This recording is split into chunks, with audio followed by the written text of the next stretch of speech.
오늘 우리에게 주시는 하나님의 말씀은 사도행전 6장 1절에서 15절의 말씀입니다. 사도행전 6장 1절에서 15절, 신약 196쪽입니다. 제가 봉독하겠습니다. 그때 제자가 더 많아졌는데 헬라파 유대인들이 자기의 과부들이 매일의 구제에 빠짐으로 히브리파 사람을 원망하니 12사도가 모든 제자를 불러 이르되 우리가 하나님의 말씀을 제쳐놓고 접대를 일삼는 것이 마땅하지 아니하니 형제들아 너희 가운데서 성령과 지혜가 충만하여 칭찬받는 사람 7을 택하라. 우리가 이 일을 그들에게 맡기고 우리는 오로지 기도하는 일과 말씀 사역에 힘쓰리라 하니 온 무리가 이 말을 기뻐하여 믿음과 성령이 충만한 사람 스데반과 또 빌립과 브로고로와 니가노르와 디몬과 바메나와 유대교에 입교했던 안디옥 사람 니골라를 택하여 사도들 앞에 세우니 사도들이 기도하고 그들에게 안수하니라. 하나님의 말씀이 점점 왕성하여 예루살렘에 있는 제자의 수가 더 심히 많아지고 허다한 제사장의 무리도 이 도에 복종하니라. 스데반이 은혜와 권능이 충만하여 큰 기사와 표적을 민간에 행하니 이른바 자유민들 즉 구레네인, 알렉산드리아인, 길리기아와 아시아에서 온 사람들의 회당에서 어떤 자들이 일어나 스데반과 더불어 논쟁할세 스데반이 지혜와 성령으로 말함을 그들이 능히 당하지 못하여 사람들을 매수하여 말하게 하되 이 사람이 모세와 하나님을 모독하는 말을 하는 것을 우리가 들었노라 하게 하고 백성과 장로와 서기관들을 충동시켜 와서 잡아가지고 공회에 이르러 거짓 증인들을 세우니 이르되 이 사람이 이 거룩한 곳과 율법을 거슬러 말하기를 마지 아니하는도다. 그의 말에 이 나사렛 예수가 이곳을 헐고 또 모세가 우리에게 전하여 준 규례를 고치겠다 함을 우리가 들었노라 하거늘 공회 중에 앉은 사람들이 다 스데반을 주목하여 보니 그 얼굴이 천사의 얼굴과 같더라. 아멘.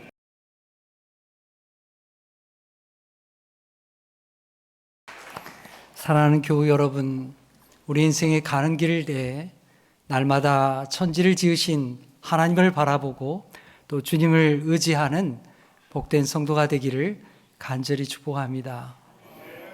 눈을 들어 산을 보아라. 들의 백합화를 보아라. 하늘 나는 새를 보아라. 천지를 지으신 하나님께서 나를 사랑하고 계신 것을 늘 기뻐하며 사시기를 간절히 축복합니다. 지난주에 우리는 부활주일을 맞이했습니다. 부활주일을 지나고 이제 첫 주일입니다. 이 계절은 기쁨의 계절입니다. 예수님의 부활을 기뻐하며 맞이하는 계절이죠. 여러분의 삶의 무거운 것들이 다 변화되어서 우리 그리스도 안에서 새롭게 되기를 간절히 소망합니다. 부활을 맞이한 성도들의 삶 가운데 우리 주님께서 만져주시고 또 새롭게 하시는 충만한 은총이 함께 하시기를 축복합니다. 이제 부활주일 지나고요. 우리가 계속해서 읽어가는 사도행전 본문의 말씀으로 다시 돌아가겠습니다.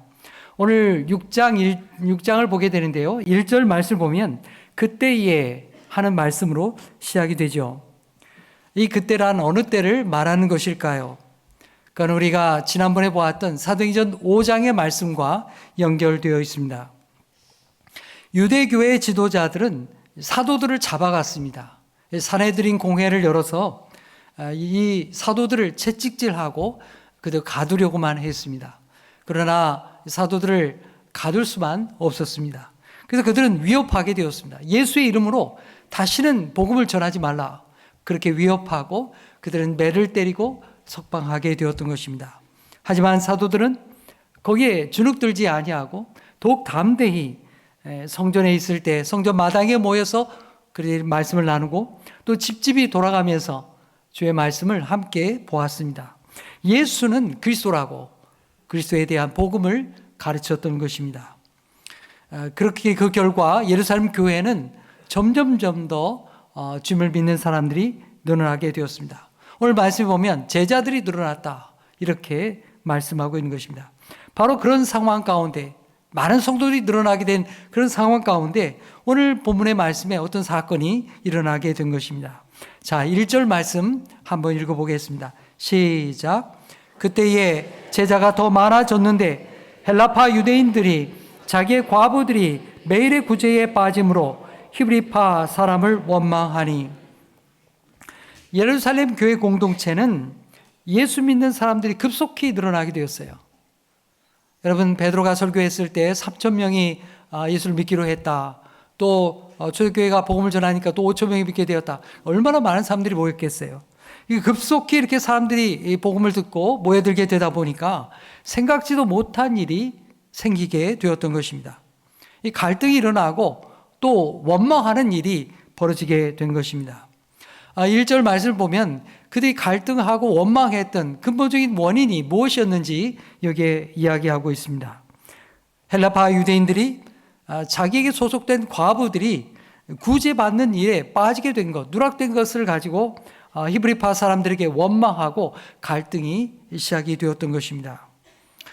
여러분, 예루살렘 교회 공동체는 이 유대인들이 모여진 공동체인데 그 다 같은 유대인들이 아니었습니다. 그들 가운데에는 히브리파 유대인들도 있었고 헬라파 유대인들도 있었습니다. 이게 도대체 무슨 말인가 그렇게 생각이 들죠. 자, 여러분 들어보십시오. 역사적인 이유가 있습니다. 다윗 시대를 거쳐서 솔로몬 시대에 이스라엘은 가장 강대한 나라를 이루었습니다. 그러나 솔로몬 시대가 지나고 나서 나라가 두 쪽으로 쪼개지게 되었습니다. 우리나라하고 좀 비슷해요. 북쪽은 이스라엘이라고 부르죠. 북쪽의 10개 지파가 뭉쳐서 북쪽 이스라엘 왕국을 이루게 되었습니다. 남쪽은 2개 지파가 모여서 이제 남유다 왕국을 이루게 된 거예요.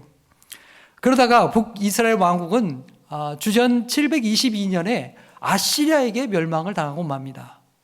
그리고 남쪽 유다도 마찬가지입니다. 남쪽 유다는 주전 586년에 바빌로니아 제국에 의해서 멸망을 당하고 말았습니다. 자, 그때 유대인들 가운데요, 이 아시리아 제국에 의해서 또 바벨론 제국에 의해서 포로로 잡혀간 사람들이 굉장히 많았습니다. 이 똑똑한 사람들, 기술자들, 뭐 이런 사람들, 젊은 사람들 다 잡아갔어요. 유대인들이 세계 곳곳에 흩어져 살게 되었던 것이죠. 이런 사람들을 가리켜서, 그 후손들을 가리켜서 뭐라고 그러냐면 디아스포라 유대인이라 부르게 되는 것입니다. 이렇게 해외에 정착하던 살던 유대인들이 당시 헬라 문화권에 살았죠. 그래서 그들이 언어적으로는 헬라어를 잘 구사하면서 헬라어를 모국어로 삼고 그렇게 살았던 사람들입니다. 세계 곳곳에 흩어져서 헬라어를 주로 구사하며 살았던 헬라파 유대인들이 있었던 것이죠. 반면에 이스라엘 땅에 남아 있었던 사람들이 있지 않겠습니까? 그 자손들, 그 후손들이 있었어요. 이 사람들은 당시에 히브리어를 사용하고요. 또 히브리어와 가까운 유사한 아람어를 주로 사용했습니다. 예수님도 당시에 아람어를 많이 사용했습니다. 바벨론 포로기가 끝나게 되었을 때 성경 말씀 보게 되면 포로기에서 귀환하게 되죠. 고레스 왕이 칙령을 내려가지고 너희 고향으로 돌아가도 좋다. 그래서 많은 사람들이 유대 땅으로 돌아오게 되었습니다. 이렇게 흩어졌던 헬라파 사람들이 다시금 고향 땅으로 돌아와서 정착한 사람들, 이 사람들을 가리켜서 헬라파 유대인이라 부르게 된 것입니다. 이들은 하나님이 약속한 거룩한 땅에 묻히기를 원했습니다. 내가 그래도 고향 땅에 가서 죽어야지. 우리나라 사람도 그런 마음이 있잖아요. 해외에 살던 분들, 또 노년에 다시금 귀국하는 분들이 꽤 많습니다. 그러나 유대인들에게는 특별한 이유가 있었습니다. 그들에게는 신앙이 있었기 때문에 이방 땅에 살다가 죽는 것이 끝이 아니고 내가 죽은 다음에 다시금 메시아께서 오실 때에 부활을 맞이할 텐데 부활에 가장 먼저 참여하고 싶다. 그런 신앙적인 열망이 있었어요.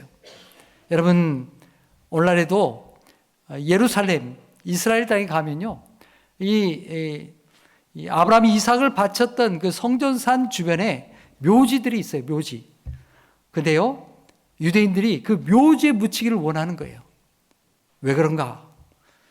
주님께서 메시아가 이게 강림하실 때에 부활하게 될 텐데 부활의 첫 번째 부활이 일어나는 장소가 어디냐? 바로 예루살렘이라고 믿는 거예요. 유대인들은 그렇게 믿고 있습니다. 자신들이 그 부활할 땅, 그 예루살렘 성지에 묻히기를 원하는 거예요. 그래서 이게 이방에 흩어졌던 사람들이 이 성지에 길을 쓰고 모여들게 되는 겁니다. 여러분, 거기 그 묘지에 자리가 없어요. 묘지에 들어가고 싶어도 들어갈 수가 없다고 합니다. 그리고 유대인들이 그런 열망을 가지고 살고 고국에 돌아왔던 것입니다. 이 헬라파 유대인들 가운데 이방에 살다가 돌아온 사람들이 뭐가 가진 게 얼마나 있겠어요? 다 버리고 왔죠. 이들 가운데 과부들이 많이 있었습니다.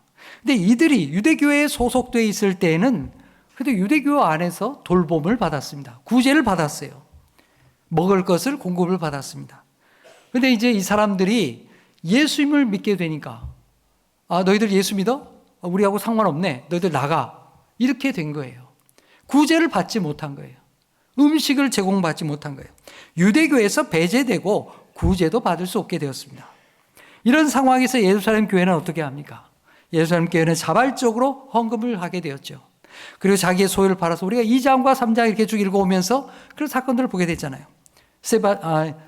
바나바도 그렇게 헌금을 하게 되고 밭을 팔아서 바치고 자기의 소유를 팔아서 가난한 자들을 돕기 위해서 사도들의 발 앞에 헌금을 가져왔습니다. 예수를 믿는 사람들이 급속히 늘어나면서 이 교회가 도와야 될 사람들이 아주 많이 늘어나게 된 것입니다. 그들 중에는 매일 급식을 받지 못하면 생계를 유지하기 어려운 그러한 가난한 과부들도 많이 있었던 것입니다. 사도들은 그들을 구제하는 일에 앞장서게 되었습니다. 성도들이 이렇게 헌금을 가져오니까요. 그들이 앞장서서 그렇게 하게 된 거죠. 그리고 사도들과 언어적으로 잘 통하는, 여러분 사도들이 어디 출신입니까? 갈릴리 출신이잖아요. 갈릴리 출신 히브리어와 아람어를 주로 사용하는 이 사도들과 함께 히브리어를 잘 하는 그런 사람들이 옆에서 잘 도와준 것이죠. 그렇게 구제 사역을 진행하는 가운데 상대적으로 수가 적었던 헬라파 과부들 가운데 음식을 받지 못하고 또 구제를 받지 못했던 그런 누락되는 경우들이 발생하게 된 것입니다. 결코 의도적으로 한 것이 아닙니다. 그냥 실수죠. 그리고 사람들이 많다 보니까 힘이 미치지를 못하는 거예요. 그러나 여러분 사탄은요 이런 기회를 놓치지 않았습니다. 여러분 사탄은요 우리가 죄 짓는 것만 가지고서 우리를 무너뜨리려고 덤비는 게 아닙니다. 우리가 선한 일, 좋은 일 하는 중에도 어떻게든지 불신의 마음을 우리 가운데 심고 어떻게든지 우리 가운데 갈등하고 관계를 파괴하는 그런 일을 하도록 사탄이 부추긴다는 사실입니다. 사탄은 헬라파 과부들이 구제에 빠지는 그 실수를 틈타 가지고 교회를 흔드는 거예요. 히브리파 교인들과 헬라파 교인들이 갈등하고 싸우도록 부추기는 겁니다. 여러분 오늘날 우리도 마찬가지입니다. 교회에서 선한 일, 좋은 일을 도모하는 가운데에도 서로 마음이 갈리고 싸우고 갈등으로 치달을 수 있다는 사실입니다. 전혀 그럴 의도가 없는데 서로 오해하고 갈등할 수 있는 것입니다. 그럴 때 우리는 빨리 깨달아야 됩니다. 이 갈등과 불신을 누가 좋아하겠는가? 하나님이 좋아하시겠어요? 그럴 리가 없죠. 아하, 사탄이 붙고 있겠구나. 우리는 빨리 깨달아야 되는 것입니다. 그리고 하나님의 뜻에 한 마음을 가지고 한 뜻을 가지고 서로 화합하고 존중하고 주의 일을 이뤄가야 할 사명이 우리들에게 있는 것입니다. 자, 헬라파 과부들이 구제에 누락된 이 문제에 대해서 사도들은 어떻게 대처하게 되었을까요? 자, 6장 2절의 말씀 우리 함께 읽겠습니다. 시작. 12사도가 모든 제자를 불러 이르되 우리가 하나님의 말씀을 제쳐놓고 접대를 일삼는 것이 마땅하지 아니하니. 우선 사도들은요 누가 잘했니 누가 못했니 그렇게 따지지 않았습니다. 그동안 성도들이 늘어나고 갑자기 이렇게 교회 공동체가 커지면서 자신들도 구제 사역에 매달렸던 이 현실을 깊이 생각해 보았습니다. 그리고 사도들이 무엇의 우선순위를 도와야 될 것인가, 사도들이 교회를 이끌어가면서 뭐의 중심을 둬야 될 것인가, 그걸 깊이 고민하게 되었던 것입니다.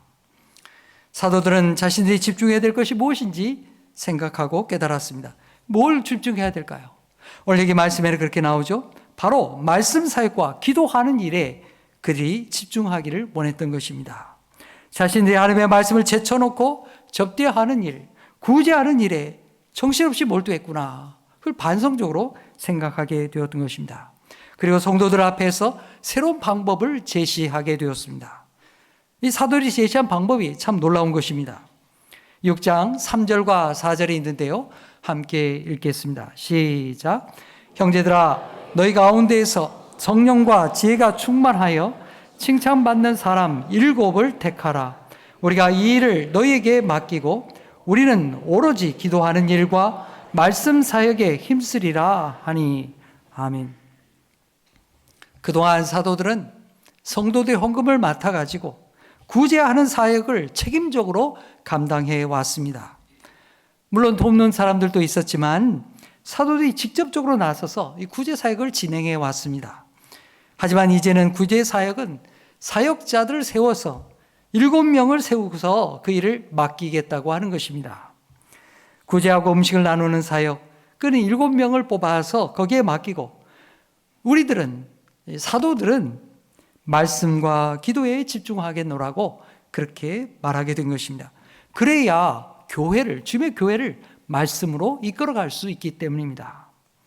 여러분, 오늘날도 마찬가지입니다. 목회자들이 모든 걸 다 할 수는 없습니다. 교회의 직분자를 세워서 함께 주님의 일을 감당하도록 그렇게 이끌어가게 되는 것입니다. 목회자들은 하나님의 말씀에 집중할 수 있도록 해야 하는 것입니다. 사도들은 언제든지 얼마든지 자기의 권위를 가지고서 지명해서 선택할 수 있었습니다. 그래서 성도들도 그걸 기뻐할 수 있었겠죠. 하지만 놀랍게도 사도들은 자신들의 권위를 가지고 지명하지 아니하고 성도들로 하여금 선출하게 했습니다. 초대교회부터 이렇게 선출하는 그런 방법을 택하게 된 것입니다. 다만 사도들은 어떤 사람을 뽑아야 하는지 3가지 기준을 제시하게 되었습니다. 첫 번째가 뭡니까? 성령이 충만한 사람. 두 번째는 지혜가 충만한 사람. 세 번째는 공동체에서 칭찬받는 사람이어야 한다. 평판을 이야기하게 된 것이죠. 여러분, 성령이 충만한 사람은 어떤 사람입니까?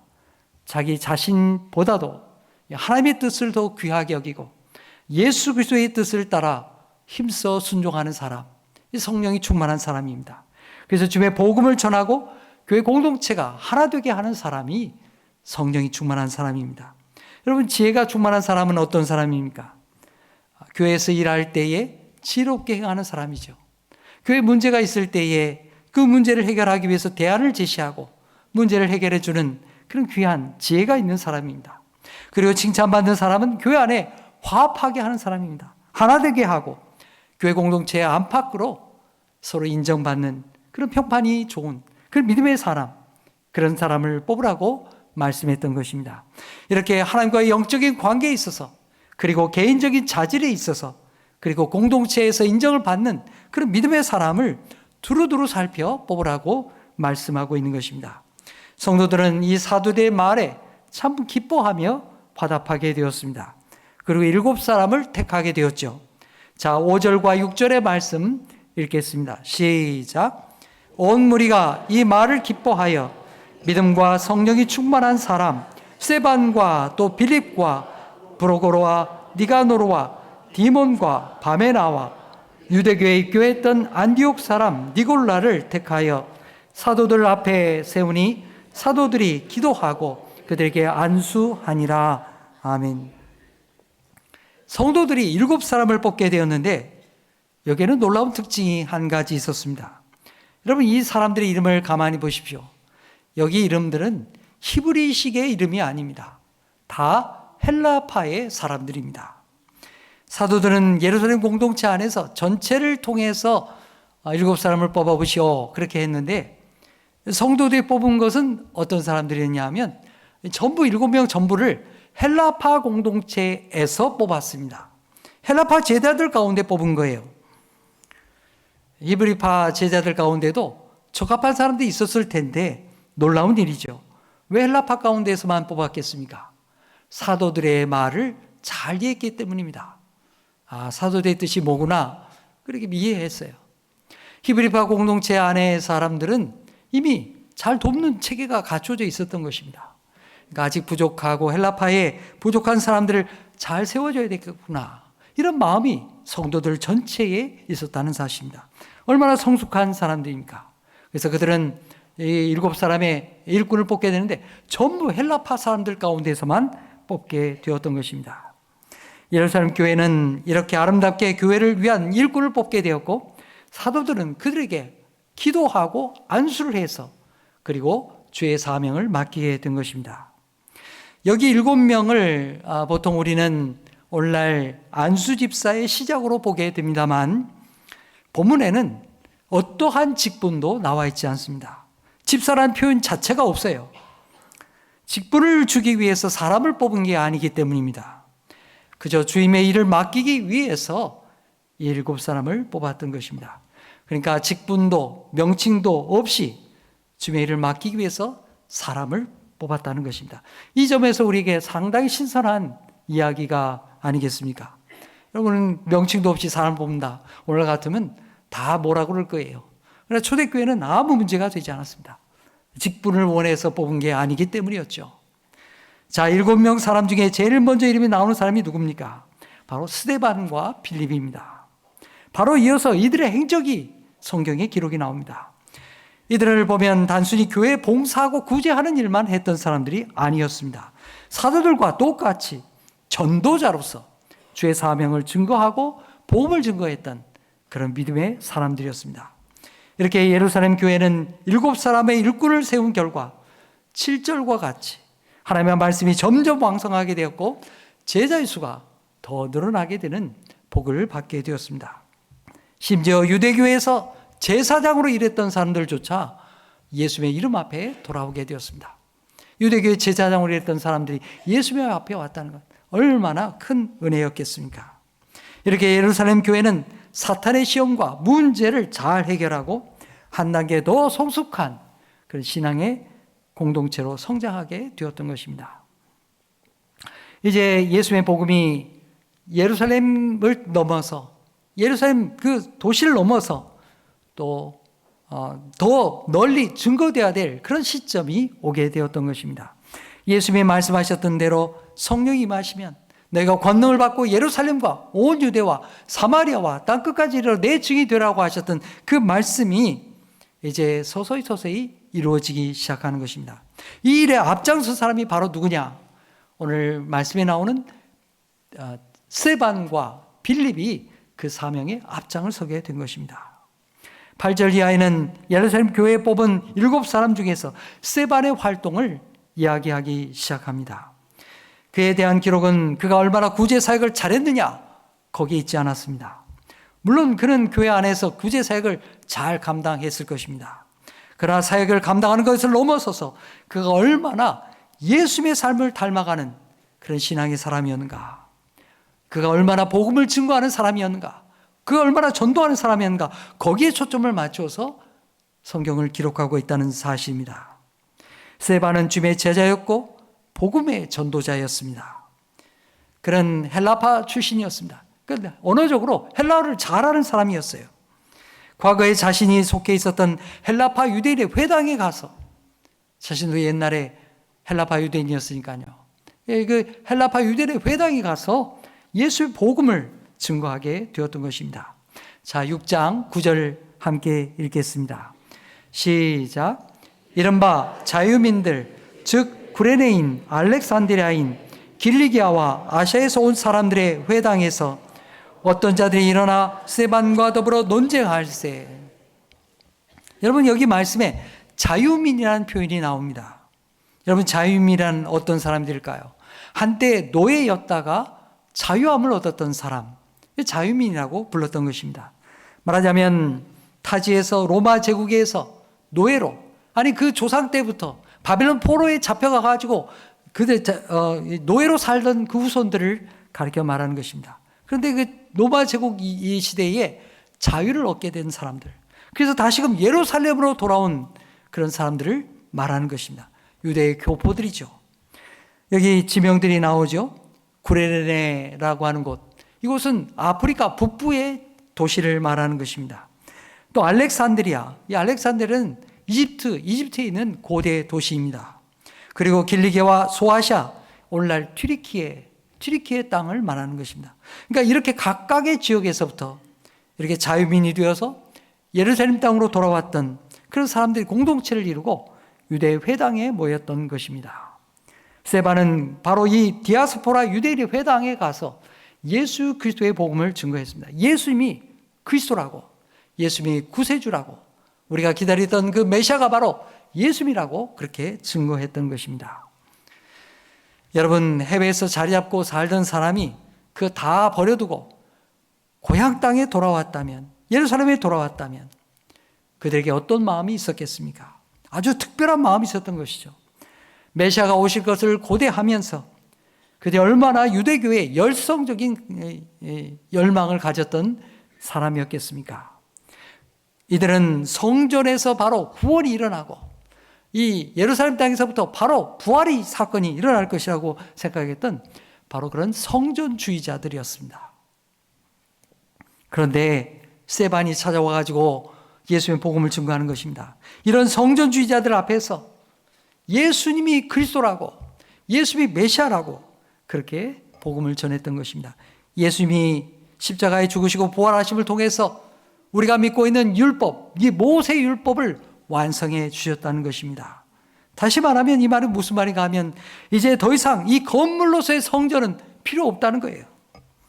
성령님을 모신 성도들이 진짜 성전이라는 것입니다. 건물로서의 성전 시대는 이제 끝났다. 예수님이 성전의 기능을 다 담당해 주셨다는 것입니다. 예수님 십자가에서 이루신 일이 무엇입니까? 우리의 죄를 용서하는 것이죠. 여러분, 성전의 기능이 무엇입니까? 성도들의 죄를 용서하고 하나님의 백성을 삼는 것입니다. 그 일을 예수님이 다 담당해 주셨다는 거예요. 이제 성령님을 통하여서 성도들이 진짜 성전이 되었다는 것을 그렇게 복음을 전도하게 되었습니다.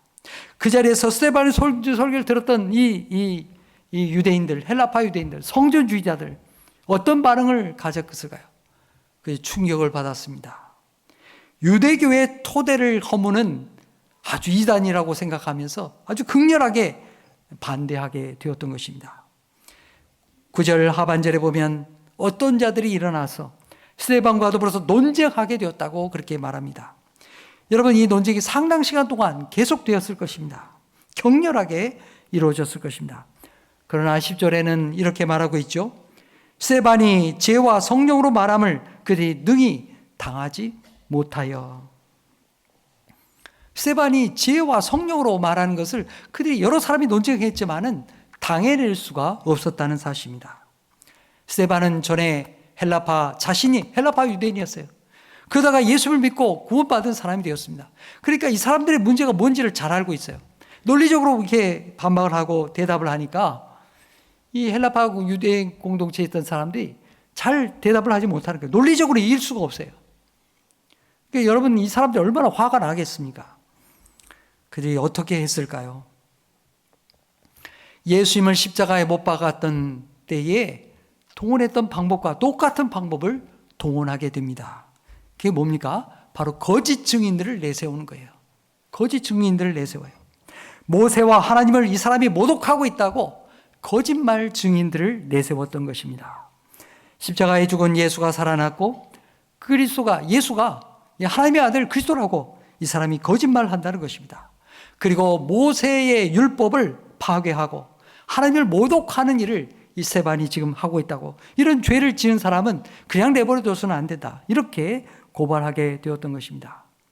그래서 백성의 장로들, 서기관들, 이 사람들이 충동질 해가지고 스데반을 잡아서 어디로 갑니까? 이 산헤드린 공회를 또 여는 거예요. 산헤드린 공회를 또 열게 된 겁니다. 그리고 거짓 증인을 내세워서 주장합니다. 자, 13절, 14절 말씀에 있습니다. 읽어보겠습니다. 시작. 거짓 증인들을 내세우니 이르되 이 사람이 이 거룩한 곳과 율법을 거슬러 말하기를 맞이 아니하는도다. 그의 말에 이 나사렛 예수가 이곳을 헐고 또 모세가 우리에게 전하여 준 규례를 고치겠다고 함을 우리가 들었노라 하거늘. 스데반이 이 거룩한 곳, 여기 이 거룩한 곳이 어디예요? 성전을 말하는 것입니다. 이 거룩한 곳을 거슬러 얘기하고 또 모세가 전해준 율법을 거슬러서 모독하고 있다는 것입니다. 그래서 스데반이 전한 예수가 성전을 헐고 있다는 거예요.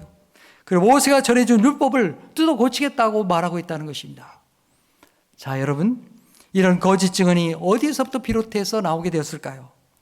그건 바로 예수의 말씀에서부터 왔습니다. 요한복음 2장을 보게 되면 예수께서 자신에게 표적을 구하는 그런 유대인들을 향해서 이렇게 말씀하셨습니다. 요한복음 2장 19절에 너희가 이 성전을 헐라 내가 사흘 만에 다시 일으키리라. 주님이 그렇게 말씀하셨어요. 여러분, 예수의 말씀의 뜻이 무엇입니까? 요한복음 22장 21절에 있는데요. 우리 함께 읽어보겠습니다. 화면에 보여주십시오. 네, 시작. 그러나 예수는 성전된 자기 육체를 가리켜 말씀하신 것이니라. 아멘. 예수께서 말씀하신 뜻은요, 지금 눈에 보이는 성전 건물을 허물겠다 이런 얘기가 아니에요. 예수님은 자신의 육체를 가리켜서 말씀하신 것입니다. 내가 십자가에 죽고 사흘 만에 다시 부활하게 될 것을 예수께서는 미리 얘기하시고 주님이 이루실 구원의 역사를 미리 예고해 주셨던 것입니다. 예수님의 죽으심과 부활을 통해서 예루살렘 성전의 역할은 끝나버렸습니다. 여러분, 예수님이 십자가에 돌아가실 때 성전의 휘장이 쫙 하고 찢어지잖아요. 예수님께서 구원을 완성하셨기 때문입니다. 참 성전 되시는 예수께서 우리의 죄를 다 담당해 주셨기 때문입니다. 이제 예수님은 성령님을 통하여 우리 가운데 계십니다. 우리 자신이 주의 성령을 모시는 성전이 되게 하시는 것입니다. 성전에 매여 있는 존재가 아니에요.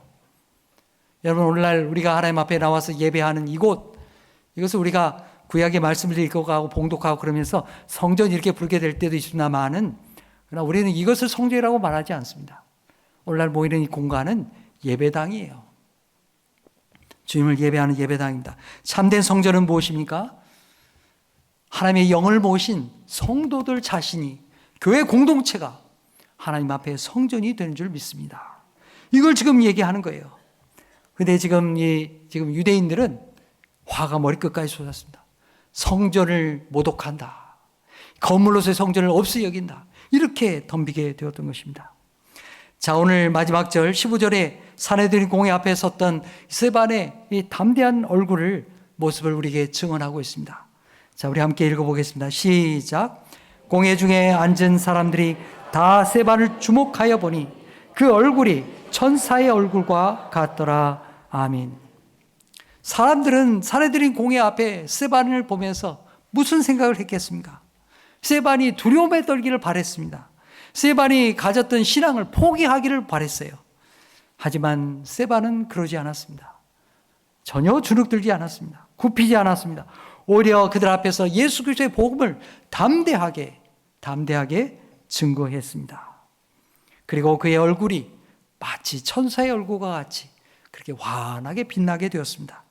사랑하는 성도 여러분, 오늘 여러분의 얼굴도 이 스데반의 얼굴과 같이 천사의 모습으로 환하게 비추기를 간절히 축복합니다.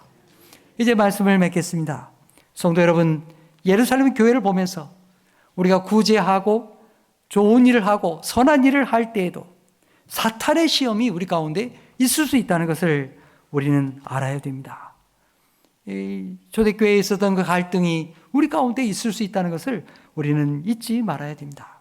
그리고 그 가운데 사도들은 말씀에 집중하게 되었습니다. 우선순위가 무엇인지를 깨달았어요. 구제사역은, 교회 사역은 성도들에게 맡기고 7사람을 뽑아서 그들에게 맡겨 주었습니다. 사랑하는 성도 여러분, 오늘 우리도 이 원리를, 모든 교회가 이 원리를 따라서 행하는 것입니다. 목회자는 말씀에 집중하고 직분자들을 세워서 성도 여러분들이 주변 사역을 감당할 수 있도록 그렇게 맡기는 것입니다. 그렇게 죄 일을 하다 보면 때로는 선한 일을 하다가 실수할 때도 있습니다. 갈등할 때도 있습니다. 그럴 때 사탄이 우리를 틈타지 못하도록 주님 안에서 마음을 하나로 합하고 주님 앞에 헌신하는 아름다운 공동체, 예루살렘 공동체와 같은 믿음의 교회가 되어야 할 것입니다. 세움받은 직분자들이 스데반과 같이 성령 충만한 사람이 되기를 간절히 축복합니다. 스데반은 단순히 교회 사역만 열심히 한 사람이 아니었습니다. 그러나 헬라파 유대인들을 회당에 가서 예수의 복음을 증거했습니다. 나에게 구원을 주신 예수님, 내가 믿는 예수님이 이런 분이라고, 우리 주님이 주신 자유가 이렇게 큰 것이라고 그는 담대하게 예수님의 복음을 증거했던 것입니다. 사랑하는 여러분, 여러분은 언제 예수님을 전해보셨습니까? 오늘 이 날까지 예수님을 믿고 살아오면서 예수의 복음 한 번도 전해보지 않은 사람들이 우리 가운데 많이 있는 줄 압니다. 여러분, 이제라도 우리가 예수의 복음을 전해야 됩니다. 이 세방과 같이 복음을 전하는 자가 되시기를 축복합니다. 내가 믿는 예수님도 얘기 못해요?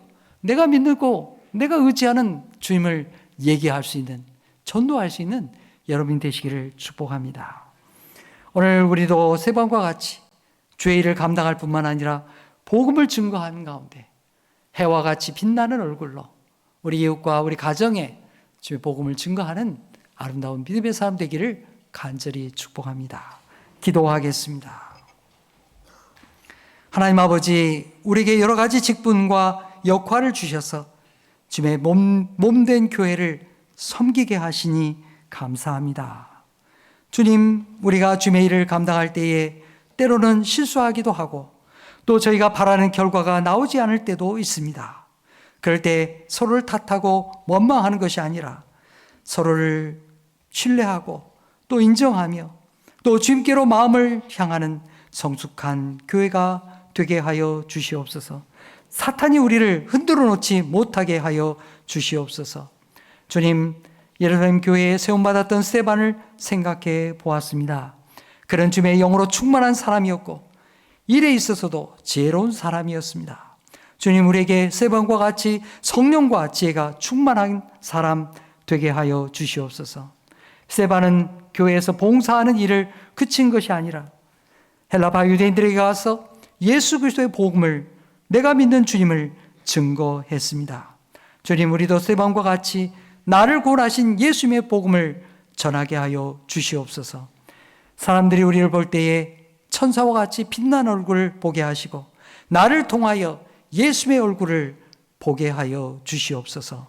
예수님의 이름으로 기도하옵나이다. 아멘.